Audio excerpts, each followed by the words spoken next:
অনেক বোনরা আমাদের কাছে আসেন, আমরা তাদেরকে বলি, দেখুন আপনার স্বামীটা হয়তো অমানুষ, সে আপনাকে গালিগালাজ করে কিন্তু চরিত্রহীন না।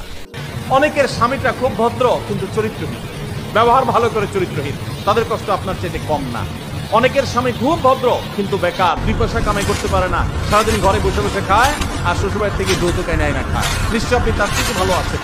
মানুষ এভাবে যখন ভালো দিকগুলো চিন্তা করবে তখন তার ভিতরে শোকর আসবে। এখন আপনি যদি আগে থেকে প্রস্তুত থাকেন, দাম্পত্য জীবন টুকটাক সমস্যা হবেই, 2 ঘরে 2জন মানুষ একসাথ হয়েছি, বহু কিছুতে গরমিল হবে, অতএব আমরা সবর করব, ধৈর্য ধারণ করব, ভালো দিনগুলো দেখবো। প্রিয় নবী সাল্লাল্লাহু আলাইহি সাল্লাম বলেছেন, তুমি তোমার স্ত্রীর কোনো কিছু দেখে যদি রাগান্বিত হও, তুমি তোমার স্বামীর কিছু দেখে যদি মেজাজ গরম হয়, তো মনে রাখবা তার অনেক গুণ আছে যেটা দেখলে তোমার ভালো লাগা কাজ করবে। কারণ একটা মানুষ এমন নাই পৃথিবীতে যার সব গুণ খারাপ, একটা গুণও ভালো নাই। একজন আস্ত ডাকাতও যদি হয়, আস্ত পাপিষ্ট মানুষও যদি হয়, খারাপ মানুষও যদি হয়, তার ভিতরেও কোনো না কোনো ভালো গুণ অবশ্যই আছে।